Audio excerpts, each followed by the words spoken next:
The internet is filled with many distorted people. People willing to go way beyond the line of sanity to accomplish their sickening goals. And in the crosshairs of one of them was a little 11-year-old girl from a small place in Serbia.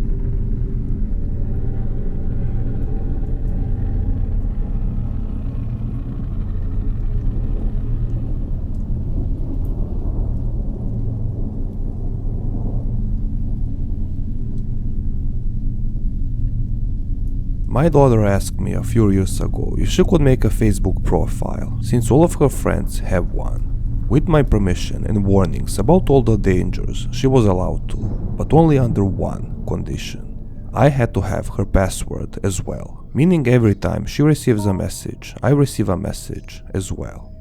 She was a very good student, trained Aikido, and never did anything out of the ordinary. But the mother had to be sure about her safety, knowing all the dangers that lurk on the internet. It turned out that that decision was absolutely right. One night between August 3rd and 4th, the girl was on a summer break and was staying in another city with her aunt. At about 1 a.m., her mother was getting ready for bed when the daughter called her and said, "Some unknown older person sent me a friend request and a message." Her mother tells her to log out immediately without reading the message, then log in herself and changes the password. She then wakes her husband and they sit down in front of the computer together to see what the content of the message is. As they open the chat, it states, "You are a very intriguing young girl. Are you interested in a discreet relationship? Maybe. You're so sexy." After they confirm that they don't have any mutual friends, the mother soon realizes the man is a potential pedophile who lurks online in search of the next victim. She decides to take the risk into her own hands and from that moment pretends to be her daughter, believing she could extract private information from the unknown man. And it didn't take her long to realize that her horrific assumption was true. The man wrote that he likes little girls, ages from 9 to 11, just like her, and sometimes even younger.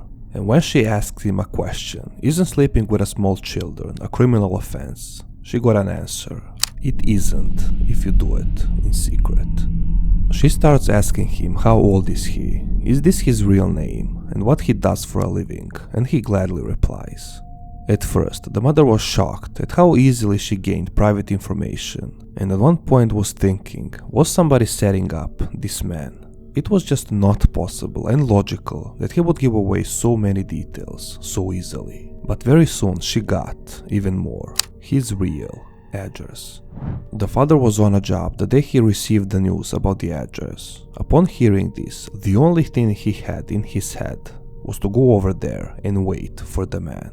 However, the mother already informed the police about a suspicious conversation, and the police warned the father that he can't do that under any circumstances, because he will be the one who is guilty. Attacking a still innocent person without concrete evidence would lock him up and give a predator a chance to walk free. In one simple sentence, they needed more proof.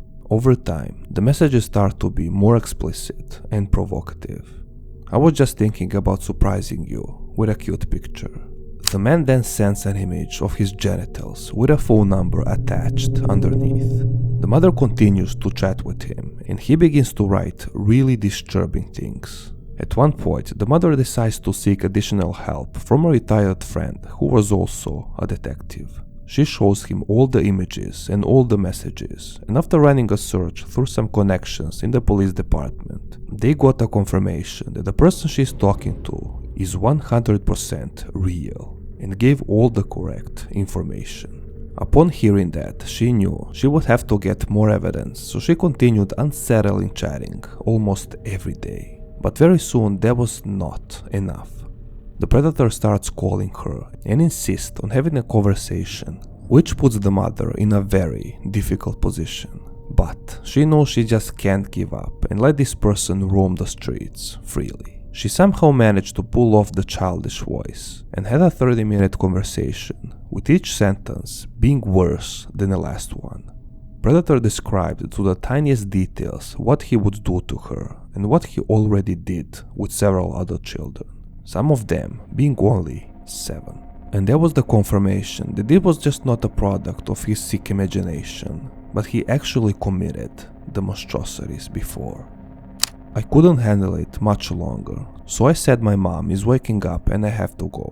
Then I went immediately to the bathroom and vomited. In the meantime, the father still somehow restrains himself from going to his address and taking justice into his own hands.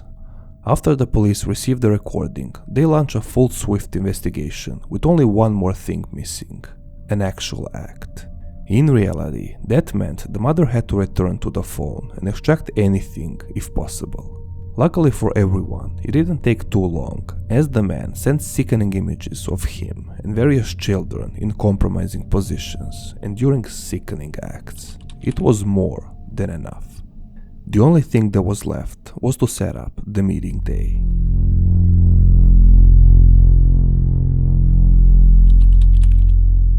The day is Wednesday, and police forces are located at all critical points: his house, his work, and the meeting place. But at the last second, the mother receives a phone call.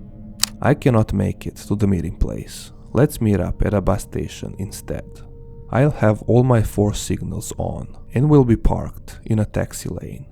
The initial idea was for mother to stay at home and be on the phone with the man. However, she soon realizes that he will not hear the traffic in the background and will know something is off. She then took full responsibility and decided to mask herself. Since he knew her daughter had a long blonde hair, she masked herself and wore a red cap. Together with the police, the mother headed towards Serbia's capital. The man calls constantly to make sure she is on the way to the meeting point. The lead detective, who is right by her, overhears the conversation and coordinates all the forces on the field. The mother, disguised as her daughter, arrives at a bus station and waits. Only a few moments later, the man arrives and parks behind the taxis as promised. The only thing that is now left is the call.